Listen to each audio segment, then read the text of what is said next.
नमस्ते। Senior maths में मैं BL जहांगीर। तो आज अपन स्टार्ट करते हैं 12th क्लास का एक आसान सा टॉपिक जिसका नाम है चैप्टर नंबर 6, जो कि अपनी कैलकुलस का पार्ट है। तो अपन स्टार्ट करने जा रहे हैं chapter number 6। RBSc maths 12th का एक टॉपिक है, चैप्टर नंबर 6, नाम है सततता एवं अवकलनीयता।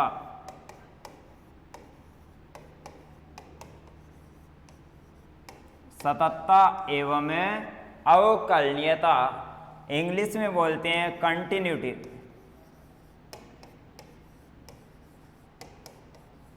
And differentiability.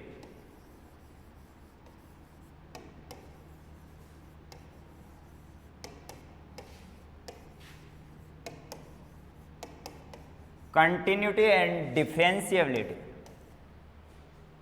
सततता एवं अवकलनीयता। इस चैप्टर में अपन सबसे पहले देखते हैं कि सततता क्या होती है। तो सबसे पहले मैं हेडिंग लिख रहा हूं सततता। सततता या फिर इसको सातत्यता भी बोलते, सततता या फिर सातत्यता।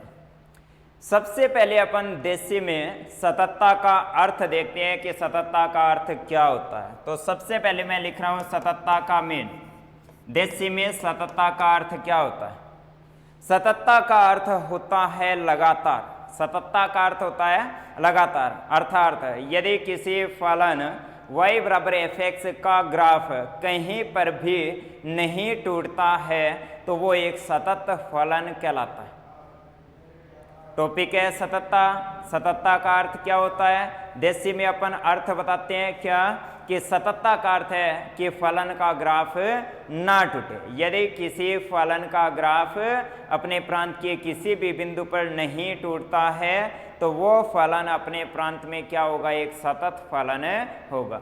अब यदि फलन का ग्राफ कहीं पर टूटता है, किसी बिंदु पर टूटता है, तो आप बोलोगे फलन उस बिंदु पर सतत नहीं है, और सतत नहीं है तो क्या होगा? असतत होगा, यानी कि डिसकंटिन्यूअस होगा। तो अर्थ क्या लिखोगे? कोई फलन fx, कोई फलन fx, कोई फलन y बराबर fx अपने प्रांत में एक सतत फलन कहलाता है यदि fx का ग्राफ अपने प्रांत के किसी भी बिंदु पर नहीं टूटता हो। तो सबसे पहले आपने क्या किया है? सततता का केवल अर्थ लिखा है।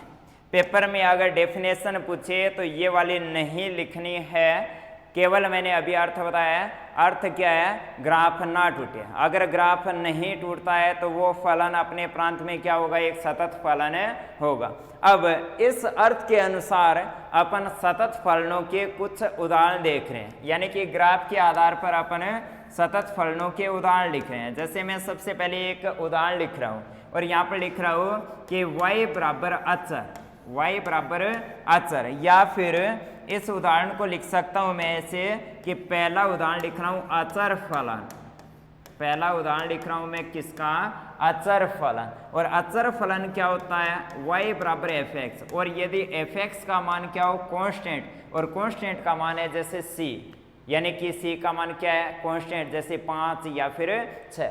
y बराबर 6 या फिर y बराबर 5, ऐसा फलन जो होता है वो क्या होता है? अचर। और जो अचर फलन होता है वो क्या होता है? एक सतत फलन होता है। सतत फलन क्यों होता है? क्योंकि अगर आप इसका ग्राफ बनाओगे तो ग्राफ कैसे बनेगा, जैसे ये वाली एक्स एक्सिस है, ये वाली वाई एक्सिस है। वाई बराबर कांस्टेंट का ग्राफ कैसे बनता है, एक्स एक्सिस के समांतर बनता है। जैसे y बराबर अगर मैंने लिखा 2, अगर y बराबर 2 लिखा तो ये वाला ग्राफ बनेगा एक्स एक्सिस के पैरेलल समांतर, और कितनी इकाई दूरी पर, 2 इकाई दूरी पर। तो ये वाला ग्राफ है आपका y बराबर 2। अब अगर इस ग्राफ को अपन देखें तो ये ग्राफ लेफ्ट से लेकर राइट साइड तक कहीं पर भी टूटा हुआ नहीं है, तो ये ग्राफ क्या है, एक सतत फलन है। टूटने का अर्थ है कि ग्राफ को जब भी बनाओ तो पेन ना उठे, तो ये क्या है, एक सतत फलन है। एक उदाहरण और लिख रहा हूं, उदाहरण नंबर 2, जैसे यहां पर लिख रहा हूं, जैसे तत्समक फलन। 11th क्लास में फंक्शन चैप्टर में आपने फंक्शन पढ़े थे, उसमें एक फंक्शन लिखा होगा, देखा होगा, जिसका नाम था तत्समक फलन। तत्समक फलन कौन सा होता है, y बराबर x, जो फलन होता है वो क्या कहलाता है, तत्समक फलन। y बराबर fx, और fx का मान अगर x के बराबर हो, y बराबर fx होता है और fx के स्थान पर क्या हो, x हो, अर्थात y बराबर जो x होता है, y बराबर जो x जो फंक्शन होता है उसे क्या बोलते हैं, तत्समक फलन। ये भी क्या होता है, एक सतत फलन होता है। ये भी क्या होता है, एक सतत फलन होता है। सतत कैसे होगा, आपने सततता के लिए केवल अभी तक अर्थ देखा है, अर्थ में क्या देखा, ग्राफ नहीं टूटना चाहिए, तो इसका भी आप ग्राफ बनाओगे। y बराबर x एक सरल रेखा होती है, y बराबर x, क्योंकि x की घात 1, y की घात भी 1, और गणित में अगर घात 1 मिलती है तो एक घात का अर्थ होता है रेखिक यानी कि रेखा यानी कि सरल रेखा। तो y बराबर x क्या है, एक सरल रेखा है। सरल रेखा y बराबर mx प्लस c का मान 0, तो कहां से गुजरती है, मूल बिंदु से। m का मान कितना है, 1। y बराबर mx, x का गुणांक m का मान 1, यानी कि स्लोप ढाल कितनी है, 1, यानी कि थीटा का मान कितना, 45 डिग्री। तो y बराबर x का अगर अपन ग्राफ बनाएंगे तो ये वाला ग्राफ है किसका, y बराबर x का। अगर इस ग्राफ को भी अपन देखते हैं तो ये वाला ग्राफ भी क्या है, सतत है, कहीं पर भी टूटा हुआ नहीं है, और टूटा हुआ नहीं है तो आप बोलते हो सतत फलन है। तो ये भी क्या होता है, एक सतत फलन होता है। अर्थ के आधार पर अपन अभी सततता के उदाहरण देख रहे हैं। नेक्स्ट, जैसे मैं बात करूं त्रिकोणमितीय फलनों की, और त्रिकोणमितीय फलनों में मैं बात कर रहा हूं जैसे साइन एक्स की, किसकी, साइन एक्स की, या फिर मैं बात कर रहा हूं किसकी, y बराबर कोस एक्स की।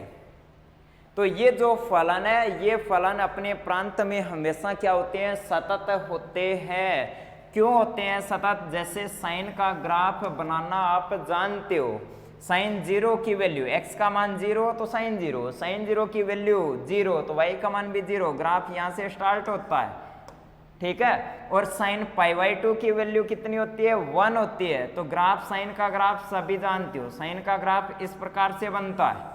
ये किसका ग्राफ है, y बराबर है साइन x का, पीछे भी चलेगा इस प्रकार से और आगे भी इस प्रकार से ग्राफ चलता है। तो ये वाला ग्राफ कहीं पर भी नहीं टूटता है। इसका अर्थ क्या है कि आगे इसी प्रकार से ग्राफ है, इसका अर्थ क्या है, पीछे भी इसी प्रकार से ग्राफ है।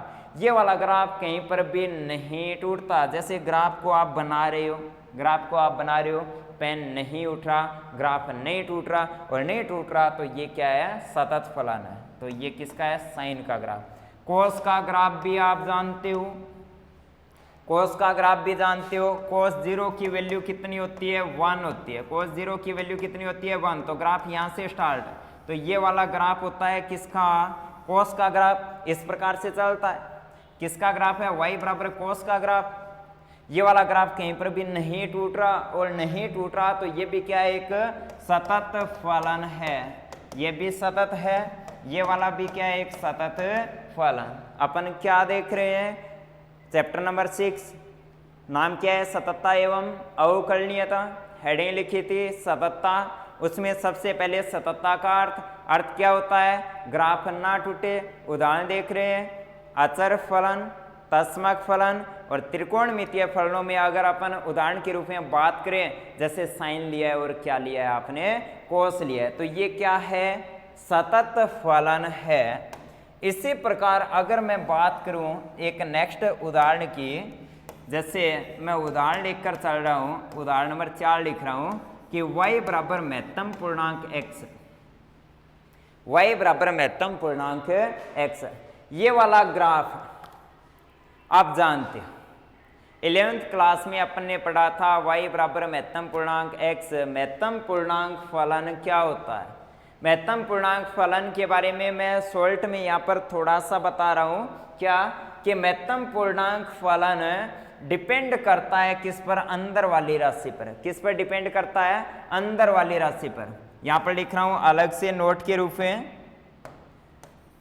महत्तम पूर्णांक फलन जो है वो डिपेंड करता है किस पर, अंदर वाली राशि पर। अगर अंदर वाली राशि एक इंटीजर है, इंटीजर यानी कि पूर्णांक, इंटीजर यानी कि पूर्णांक, तो x बिलोंग्स टू i। अगर अंदर वाली राशि है वो एक पूर्णांक है, अगर पूर्णांक है तो महत्तम पूर्णांक हटेगा, डायरेक्ट हट जाता है। अगर अंदर वाली राशि एक पूर्णांक है तो महत्तम पूर्णांक जो ऊपर ये जो लगा है, कोष्टक लगा है, महत्तम पूर्णांक का जो सिंबल लगा है वो डायरेक्ट हट जाता है। तो अगर पूर्णांक है तो महत्तम पूर्णांक x का मान क्या आएगा, x आएगा। उदाहरण के रूप में आप सोच सकते हो महत्तम पूर्णांक 7, अंदर वाली राशि 7, 7 क्या है, एक पूर्णांक है, तो ये जो महत्तम पूर्णांक का सिंबल है ये डायरेक्ट हट जाता है। एक उदाहरण और लिखो, जैसे यहाँ पर लिखा -7, -7 का महत्तम पूर्णांक, -7 भी क्या एक पूर्णांक है, और पूर्णांक पर अगर महत्तम पूर्णांक लगाओ वो डायरेक्ट हट जाता है, तो वैल्यू आएगी -7। ये मोड नहीं है, मोड यानी कि मापांक फलन वो अलग होता है, ये क्या है, महत्तम पूर्णांक फलन। ठीक है, तो परिभाषा मैंने बताई है कि महत्तम पूर्णांक फलन डिपेंड करता है अंदर वाली राशि पर। अगर अंदर वाली राशि एक पूर्णांक है तो महत्तम पूर्णांक का मान वही पूर्णांक संख्या प्राप्त होता है। दूसरा केस, अगर अंदर वाली संख्या है वो एक पूर्णांक ना हो, अंदर वाली संख्या है वो एक पूर्णांक संख्या अगर नहीं है तो क्या होगा, अगर अंदर वाली संख्या पूर्णांक संख्या नहीं है तो क्या होगा, अगर पूर्णांक नहीं है तो वो पॉइंट के रूप में कोई एक संख्या होगी।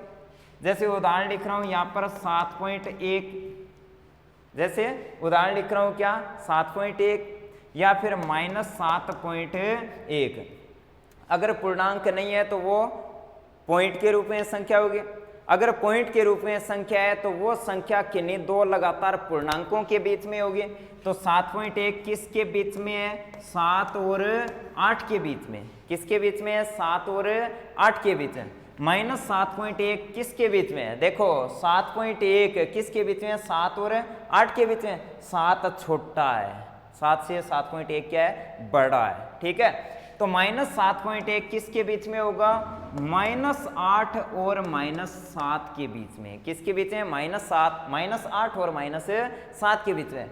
7.1 से ये वाला क्या है, छोटा है, वैसे -7.1 से -8 क्या है, छोटा है। और बड़े वाला पूर्णांक क्या होगा इस केस में, -7। कैसे, संख्या रेखा के हिसाब से देखो, जैसे 7.1 यहाँ पर है, 7.1 यहाँ पर है, यहाँ पर जैसे 0 है, राइट साइड में 7.1 है, तो 7.1 से पीछे 7 होगा और आगे क्या होगा, 8। तो 7.1 किसके बीच में है, 7 और 8 के। लेकिन जो नेगेटिव संख्या है वो 0 से किधर होती है, पीछे होती है। तो यहाँ पर क्या है, -7.1, छोटी वाली संख्या हमेशा लेफ्ट साइड में, तो छोटी वाली संख्या हमेशा लेफ्ट साइड में, तो लेफ्ट साइड में क्या होगा, -8, और राइट साइड में क्या होगा, -7 होगा। उसी प्रकार -7.1 किसके बीच में, -8 और -7 के बीच में है। तो देखो मैं क्या बता रहा था आपको, मैं बता रहा था कि अगर अंदर वाली संख्या पूर्णांक ना हो तो वो क्या होगी, पॉइंट के रूप में, और पॉइंट के रूप में संख्या है तो वो दो लगातार पूर्णांकों के बीच में होगी। तो इस केस में वो संख्या x है वो दो पूर्णांकों के बीच में। पहला पूर्णांक, पहला जो पूर्णांक है उसका मैं नाम लिख रहा हूं जैसे i। 7.1 दो पूर्णांकों के बीच में, 7 और 8 के बीच में। 8 को लिख सकते हैं 7 + 1। अगर पहले पूर्णांक का नाम i है तो आगे वाले पूर्णांक का नाम क्या होगा, i + 1। जैसे -7.1 है, किसके बीच में, -8 और -7, तो -8 + 1 -7, सही है। इस केस में अगर संख्या पॉइंट के रूप में, उस केस में जो महत्तम पूर्णांक होता है, उस केस में जो महत्तम पूर्णांक होता है उसका आंसर होता है छोटे वाला पूर्णांक। अंदर अगर पूर्णांक है तो महत्तम पूर्णांक का आंसर वही पूर्णांक। अगर अंदर पूर्णांक नहीं है तो वो संख्या पॉइंट के रूप में, और पॉइंट के रूप में संख्या है तो किन्हीं दो लगातार पूर्णांकों के बीच में, और दो लगातार पूर्णांकों के बीच में है। इस केस में महत्तम पूर्णांक का मान हमेशा छोटे वाला पूर्णांक होता है। तो महत्तम पूर्णांक x का मान आएगा कितना, i। यहाँ पर i क्या है, यहाँ पर i का अर्थ क्या है, i का अर्थ है कि जो x है वो इंटीजर नहीं है, वो दो लगातार पूर्णांकों के बीच में है, और जिन दो पूर्णांकों के बीच में उनमें जो छोटे वाला पूर्णांक है उसका नाम मैंने लिखा है क्या, i, तो आंसर आएगा i। ठीक है, जैसे यहाँ पर 7.1 7 और 8 के बीच में, तो 7.1 का महत्तम पूर्णांक छोटे वाला पूर्णांक आंसर क्या आएगा, 7। लेकिन -7.1 का महत्तम पूर्णांक क्या होगा, -7.1 -8 और -7 के बीच में छोटे वाला क्या है, -8, तो आंसर आएगा कितना, -8 आएगा। क्या आएगा, -8 आएगा। तो ये जो खेल मैंने लिखा है, ये खेल है किसका, महत्तम पूर्णांक फलन का। किसका है, महत्तम पूर्णांक फलन का। तो अपन बात कर रहे थे एक उदाहरण की, सततता का अर्थ देखा था, ग्राफ नहीं टूटना चाहिए। देख रहे थे एक उदाहरण, महत्तम पूर्णांक फलन सतत है या नहीं, ये चेक कर रहे थे। तो अपन को इस अर्थ में ग्राफ आना चाहिए, अपन को क्या आना चाहिए, ग्राफ आना चाहिए। तो ग्राफ के लिए देखो भी, यहाँ पर क्या होता है, x का मान 0। अगर यहाँ पर 0 रखोगे, 0 क्या है, पूर्णांक है, 0 क्या है, पूर्णांक है, और पूर्णांक का आंसर क्या आता है, पूर्णांक क्या आता है, तो y का मान कितना आएगा, 0। तो ग्राफ यहाँ पर 0 रखोगे तो 0 आएगा, सही है। 0 से आगे क्या है, 1 है, 0 से आगे क्या है, 1 है। 0 और 1 के मध्य की संख्या पूर्णांक नहीं है, 0 और 1 के मध्य की संख्या पूर्णांक नहीं है, और पूर्णांक नहीं है तो पॉइंट के रूप में संख्या है। पॉइंट के रूप में अगर संख्या है तो वो दो पूर्णांकों के बीच में होगी। यहाँ पर बीच वाली जो पॉइंट वाली संख्या है वो किसके बीच में, 0 और 1 के बीच में, तो उसके संगत अगर 0 और 1 के बीच की संख्या रखोगे तो उसके संगत महत्तम पूर्णांक का मान क्या होगा, छोटे वाला पूर्णांक, यानी कि आंसर आएगा y का मान छोटे वाला 0। कितना आएगा, 0 आएगा। तो 0 और 1 के मध्य की अगर संख्या इसके अंदर रखोगे तो महत्तम पूर्णांक का जो आंसर y है वो कितना आएगा, 0 आएगा। यानी कि 0 और 1 के संगत y का मान कितना आ रहा है, 0 आ रहा है। ये आपका ग्राफ बन रहा है, ये आपका ग्राफ बन रहा है। 0 पर क्या आ रहा है, 0, और 0 और 1 के मध्य कितना आ रहा है ग्राफ, 0। वैल्यू कितनी आ रही है, 0। फिर आप क्या करोगे, 1 रखोगे, क्या करोगे, यहाँ पर एक पूर्णांक है, पूर्णांक है तो पूर्णांक का आंसर क्या आएगा, पूर्णांक 1। तो x बराबर 1 के संगत जो y है उसका मान भी कितना आएगा, 1 आएगा। ये आपका ग्राफ यहाँ पर आ गया।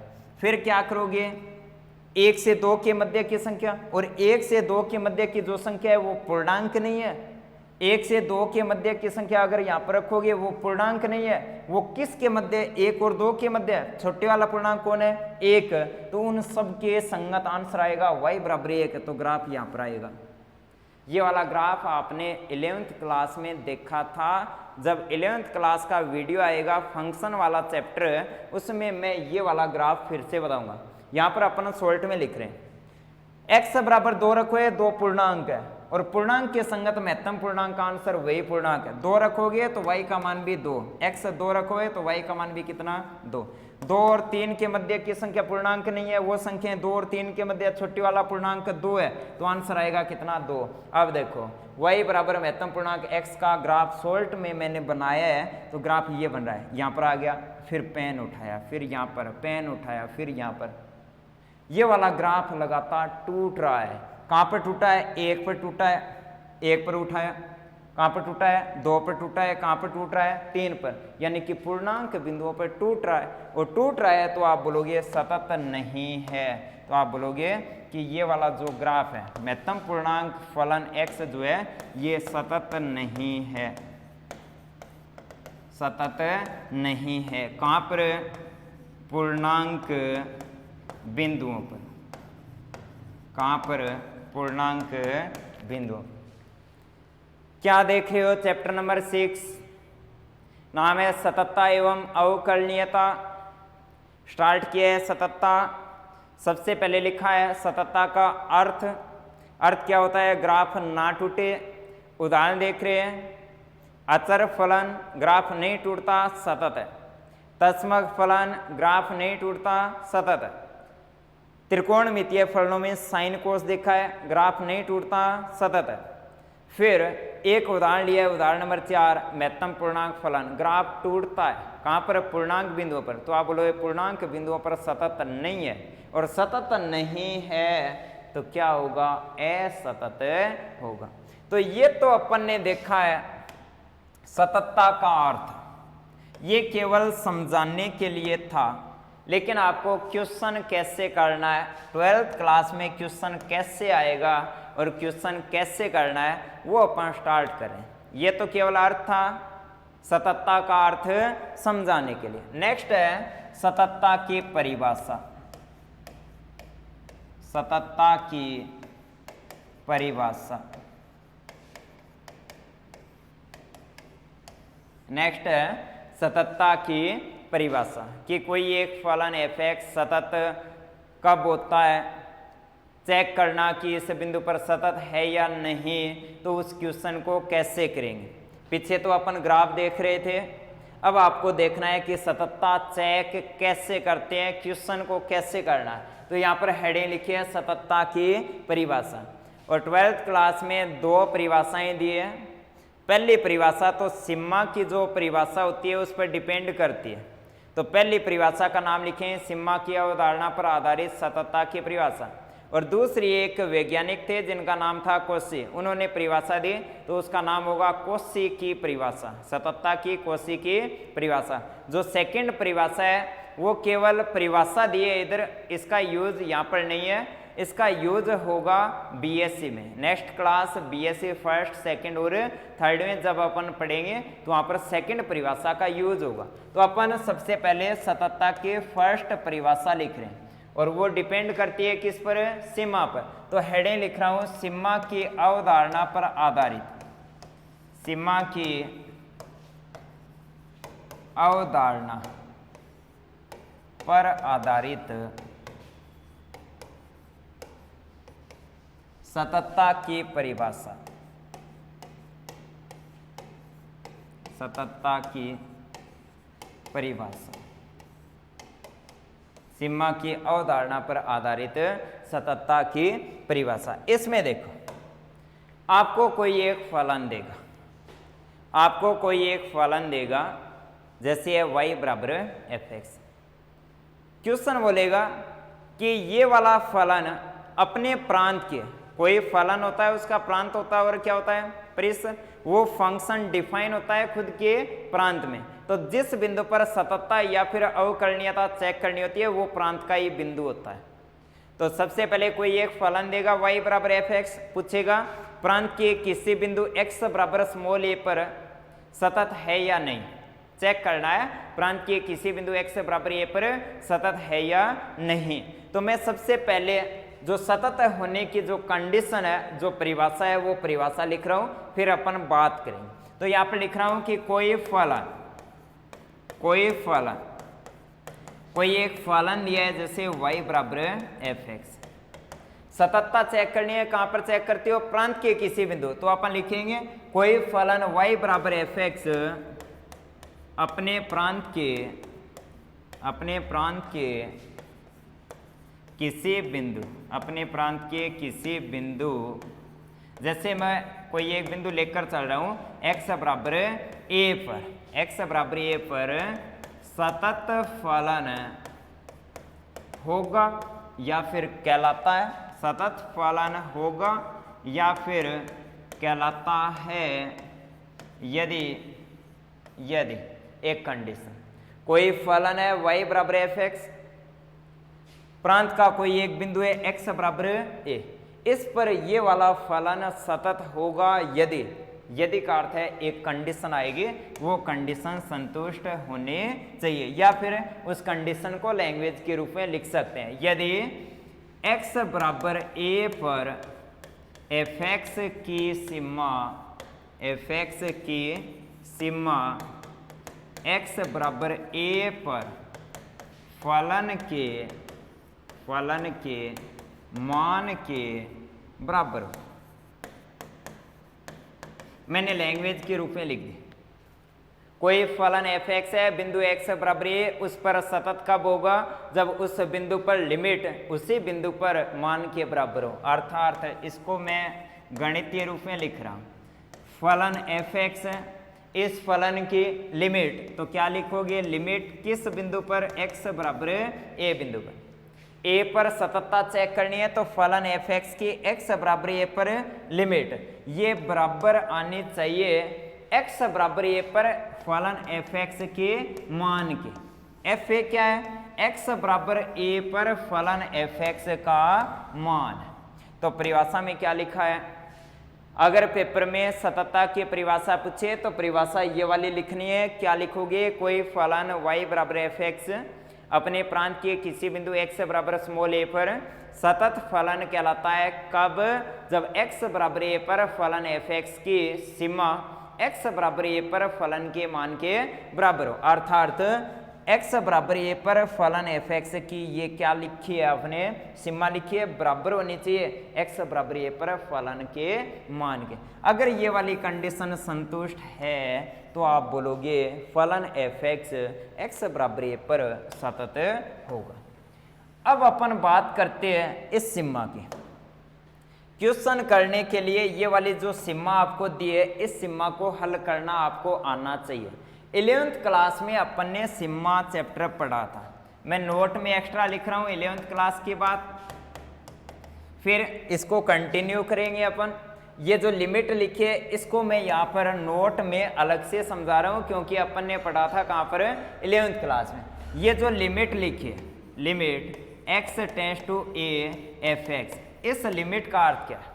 इस लिमिट का अर्थ है कि x बराबर a पर फलन fx की सीमा, इसका अर्थ क्या होता है कि x a के बराबर नहीं है।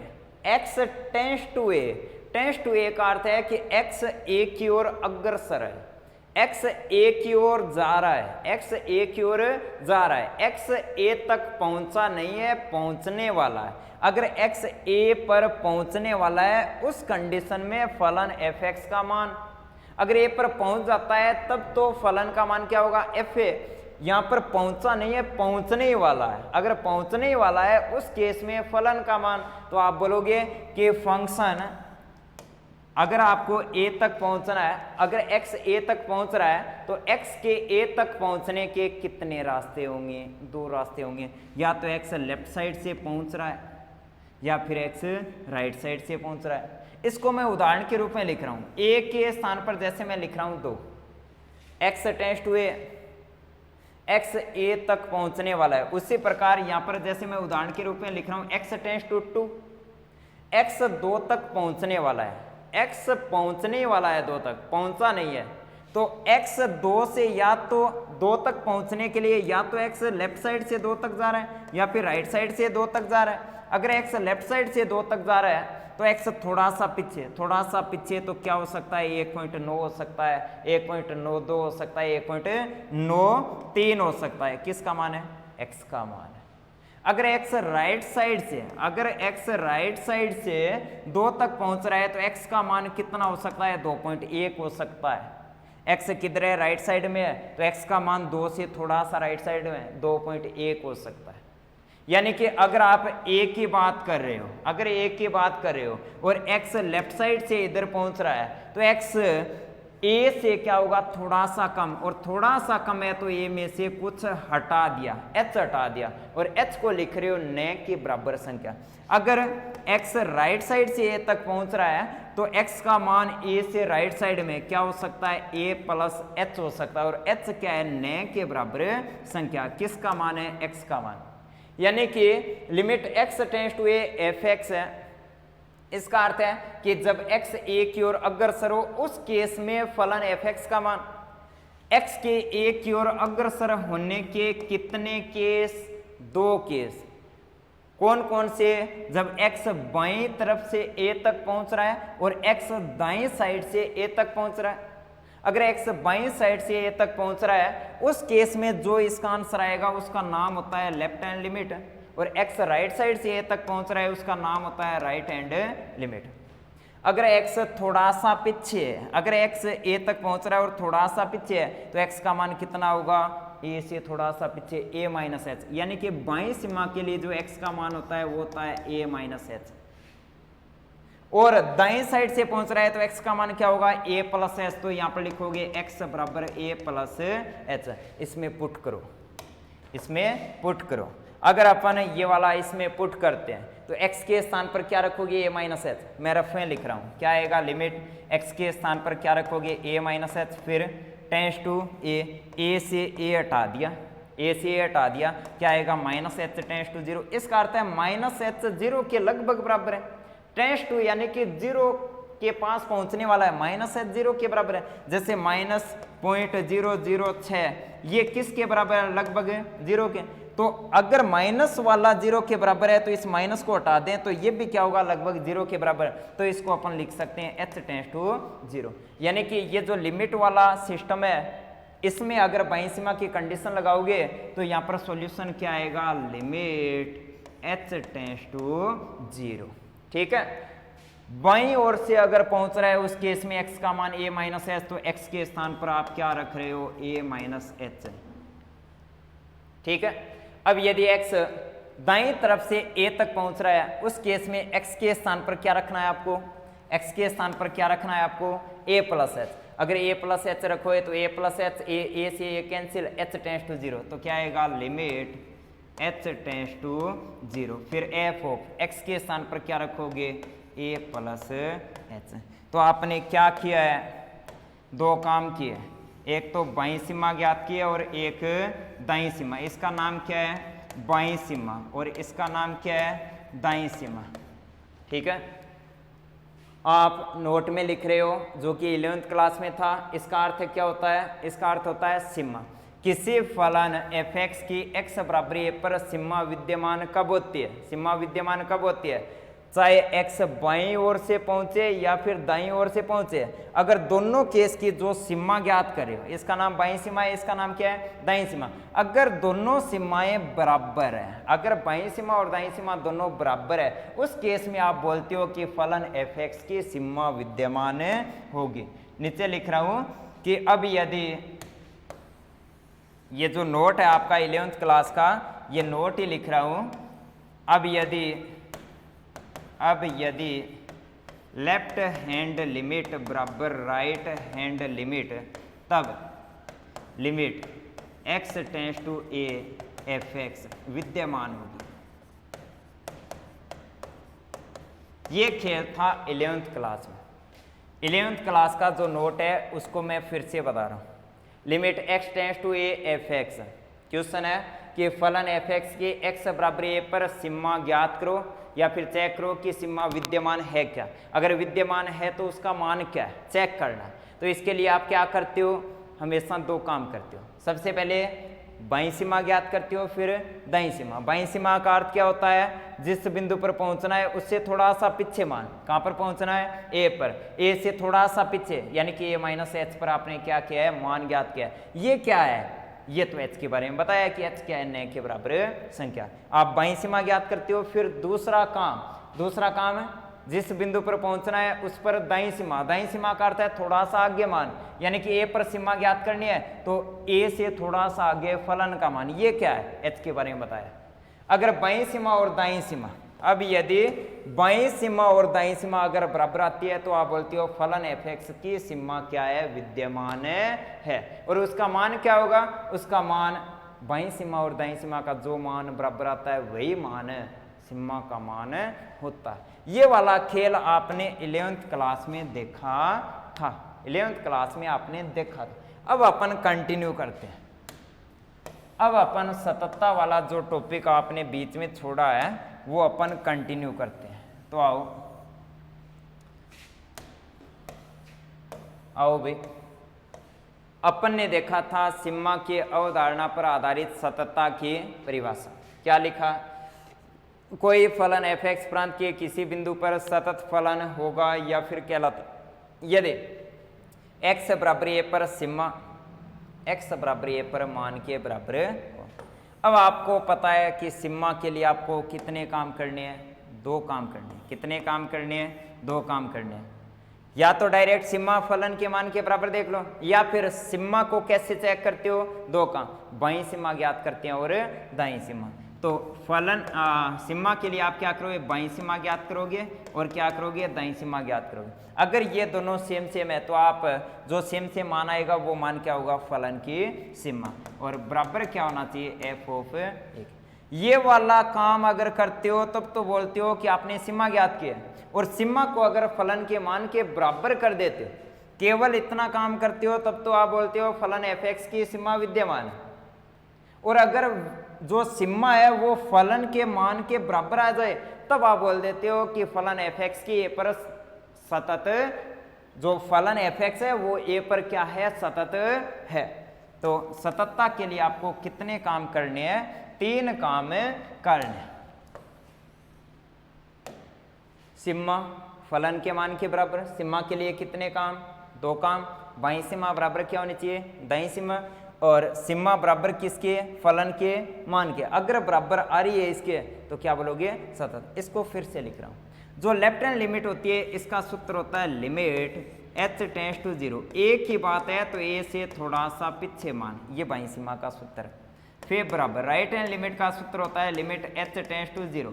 a पर चेक करे हो तो a से थोड़ा सा आगे मान, तो a प्लस h बराबर होना चाहिए फंक्शन के मान के, तो f ऑफ a। ये वाला जो आपने, ये वाली जो लाइन आपने लिखी है ये आपके सततता की सबसे इंपॉर्टेंट लाइन है, ठीक है।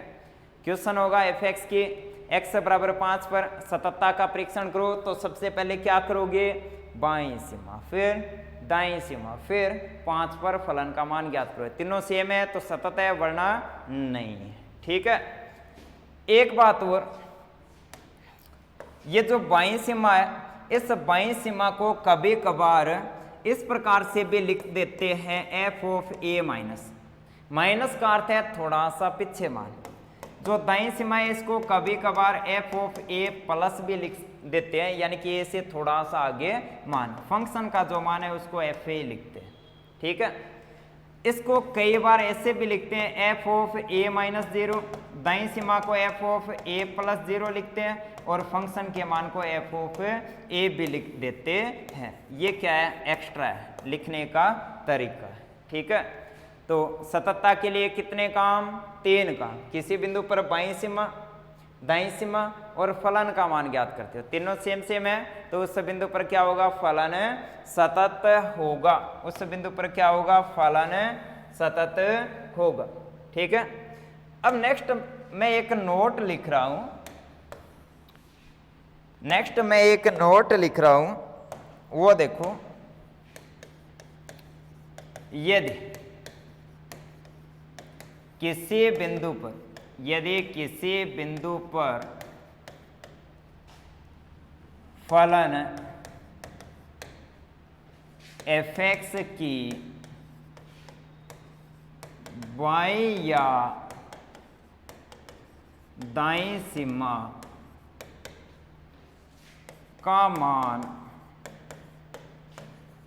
अपरिमित, और गणित में अपरिमित का अर्थ होता है अनंत या फिर माइनस अनंत हो, तब हो या विद्यमान ना हो तब एफ एक्स उस बिंदु पर असतत होता है। लाइन अच्छी है, ध्यान में रखनी है आपको। सततता के लिए बाईं सीमा ज्ञात करते हैं, दाईं सीमा ज्ञात करते हैं, फलन का मान ज्ञात करते हैं। इसमें लिखा है कि यदि किसी फलन एफ एक्स की किसी बिंदु पर बाईं सीमा या दाईं सीमा, बाईं सीमा या दाईं सीमा, या फिर दोनों क्या आ जाए, अपरिमित। जैसे बाईं सीमा ज्ञात करिए उसका मान अनंत आ गया, या फिर कितना आ गया, माइनस अनंत, या फिर दाईं सीमा का मान अनंत या माइनस अनंत, या फिर दोनों का मान अनंत या माइनस अनंत अगर आता है तो आप बोलोगे फलन एफ एक्स कि सीमा विद्यमान नहीं है। अनंत या माइनस अनंत, अनंत को आज तक किसी ने भी नहीं देखा। जब भी अनंत या माइनस अनंत अपरिमित आती है तो आपको डायरेक्ट बोलना है सीमा विद्यमान नहीं है, और सीमा विद्यमान नहीं है तो आपको डायरेक्ट बोलना है कि फलन f(x) उस बिंदु पर सतत नहीं है।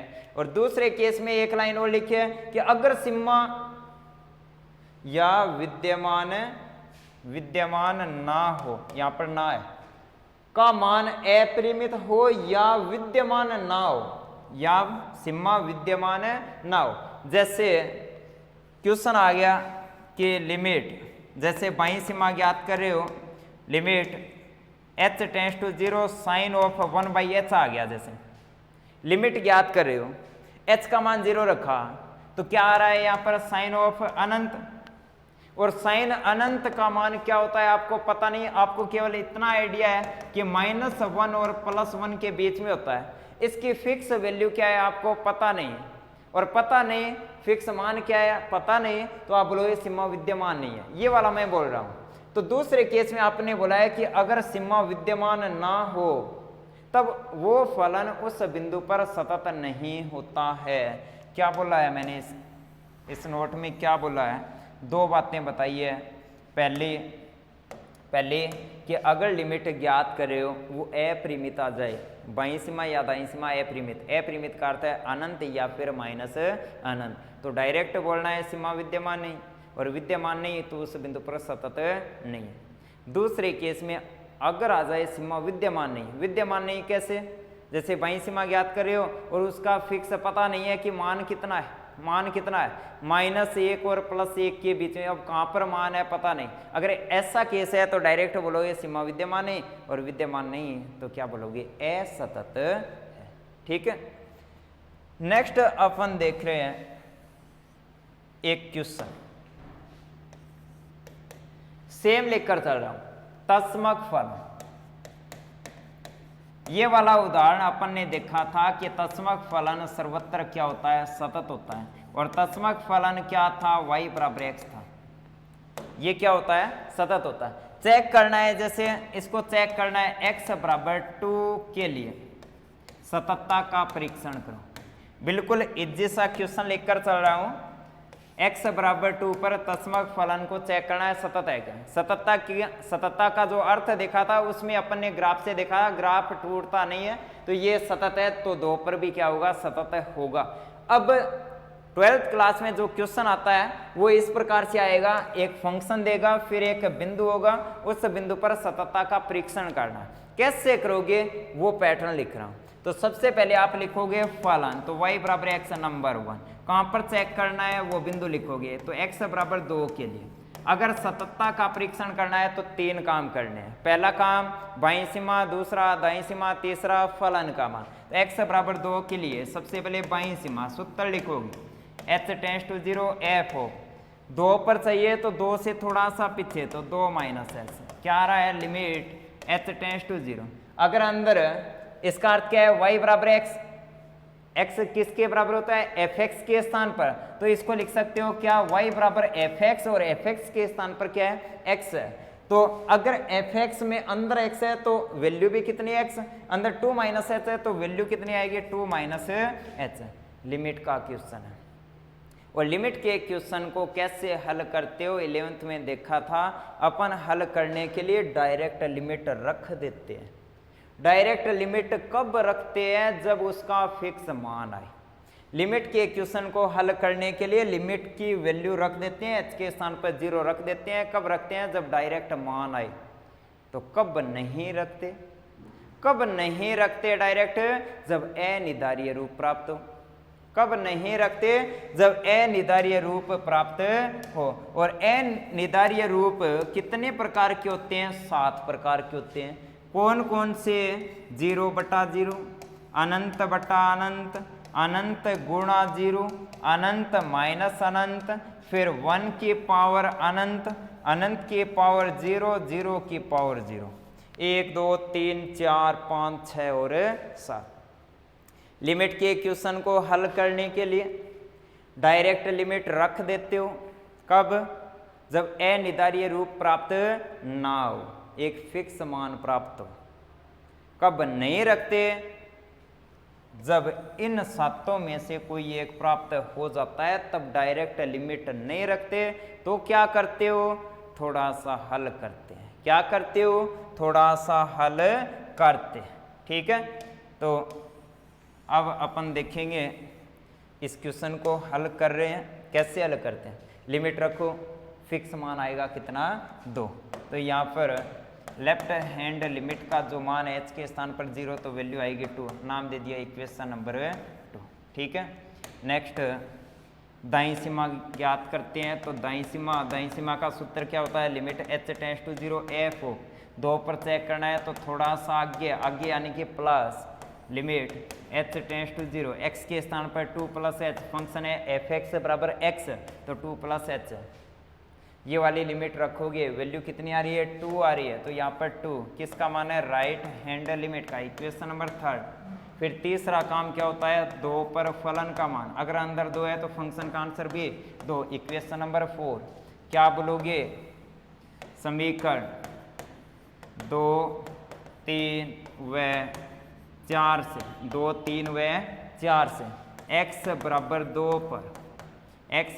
2 पर जो बाईं सीमा है वो दाईं सीमा के बराबर है, और किसके बराबर है, फलन के मान के बराबर है। अगर तीनों मान सेम है तो लास्ट में क्या लिखोगे, अतः fx x बराबर 2 पर सतत।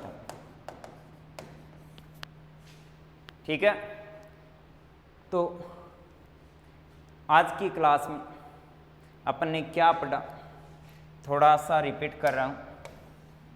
चैप्टर स्टार्ट किया था जिसका नाम था क्या, सततता और अवकरणीय था। कौन सा पार्ट, सततता।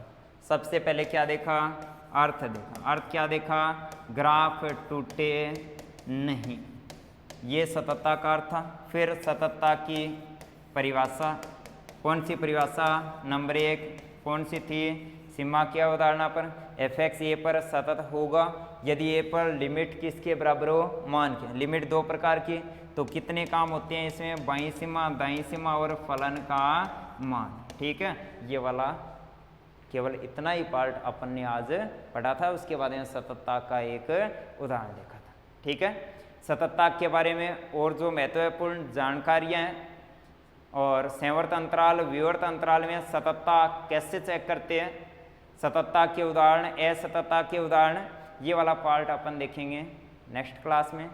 ठीक है, टाटा, बाय बाय।